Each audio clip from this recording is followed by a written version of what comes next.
What's up guys, and welcome to the channel. In today's video, I'll show you 7 anime where the main character goes dark and gets powers to fight alone. I'm pretty sure you guys will like the anime on this list, so if you enjoy the video, please leave your like and subscribe to the channel. It really does help. As always, let's start the list.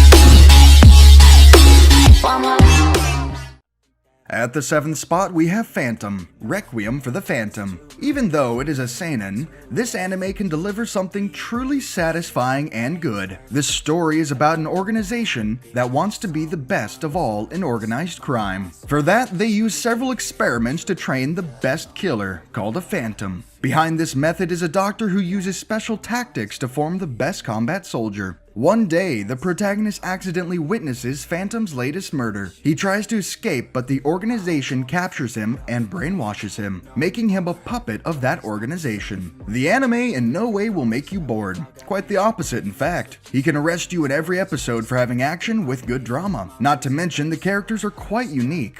Ever stop to think about our choices? Think that we can change? Living a life full of lies? Maybe some moments we can acquire some happiness. This all happens to the protagonist. He falls in love, makes mistakes, and tries to escape the past, but in the end is persecuted. If you want something different and out of the way, check out this anime. It's a good pick.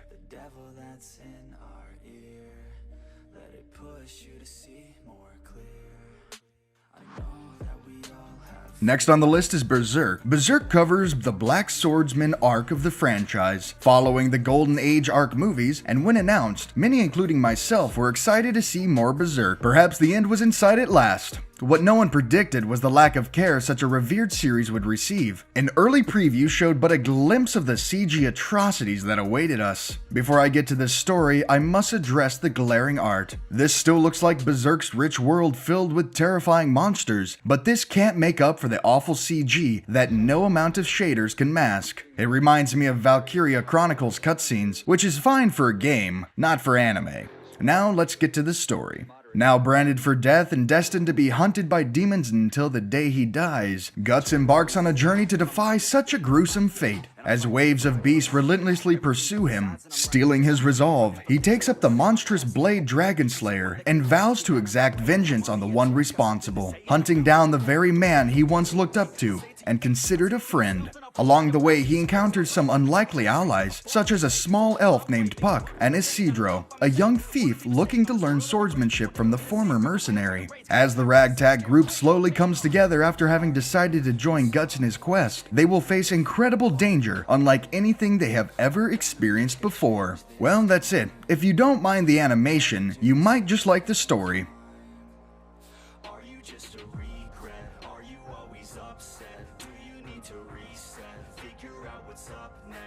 In the 5th place, we have an anime where the protagonist is a typical young man who studies and helps his parents. His normal routine is shaken, although, when an accident caused by an external follower happens right in front of him. Right after helping a girl sneak into the school bus, the girl detonates a substance that she swallowed. The substance gets a mutation where it hits the protagonist in the arm, which results in extreme blood mutation that causes his strength to change, making him a target of the government's view. Because of this, he faces his first challenge.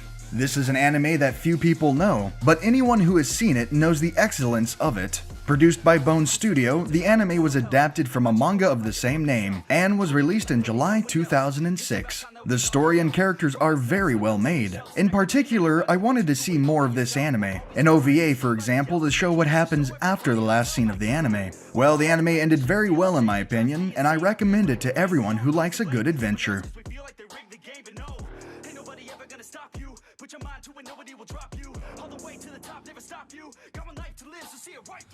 The 4th anime is Guilty Crown.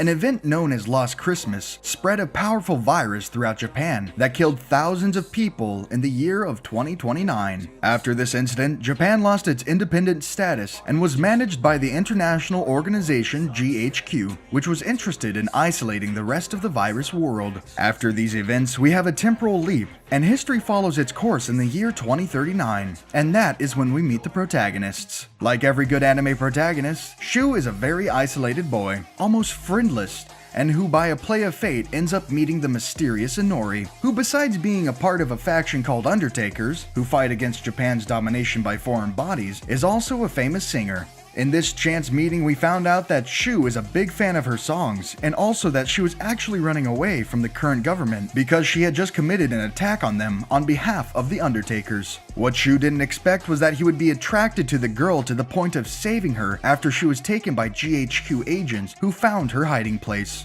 And that's precisely where the anime really begins. Inori actually invaded GHQ in search of the King Mark, an experiment that could give anyone the ability to extract other people's souls and materialize them in combat weapon form. The Undertakers believe that this experiment will be able to assist them in their mission to restore freedom to Japan. Not knowing exactly what is going on, Shu ends up taking the mark for himself in an attempt to save Inori, and with that, his life takes an unimaginable direction.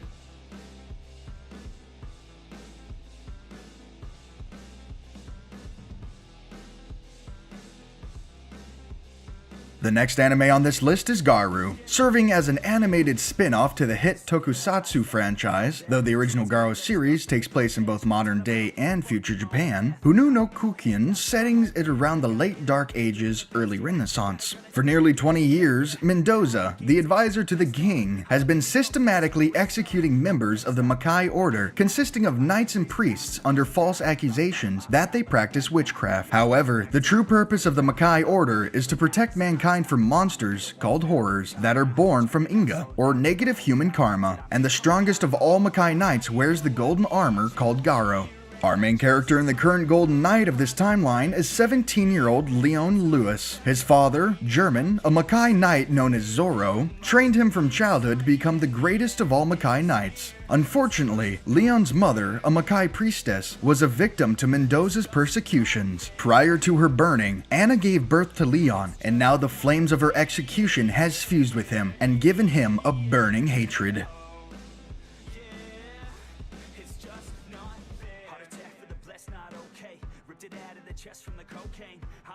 In the second place, we have Goblin Slayer. A masked hero travels the land, saving villages and villagers from goblin attacks. He's simply known as Goblin Slayer. And while considerably strong, he sticks to his well-honed craft of cutting down the goblin hordes. While his work is very underappreciated, our hero remains humble and happy, even more so as he begins to form his own goblin-slaying squad. While many fantasy anime are structured with one character fighting the big bad, Goblin Slayer was a refreshing take on the genre. Goblin Slayer is what many people would consider a side character. He is the guy who does the small-time dirty work, while other heroes go off on grand adventures and gain glory. So, I enjoyed this story of a humble people's man who wants to keep villages safe because he knows there isn't only one bad thing in the world. There are many, and they are tiny, green, nasty creatures. I really enjoyed this anime, and you should definitely give it a watch.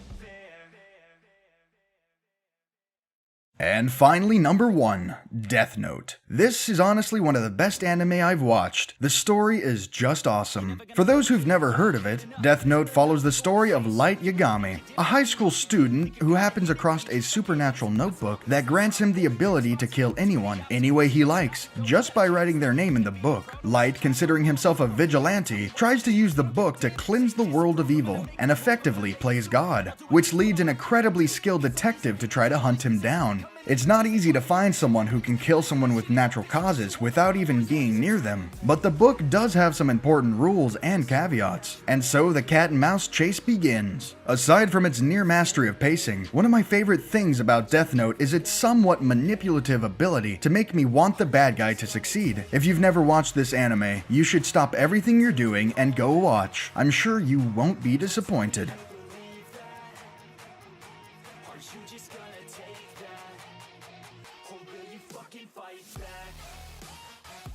Well, this was today's video. Hope you guys have enjoyed. If you have any suggestions, just comment below. As always, I'll be here. A big hug to you all, and see you in the next video.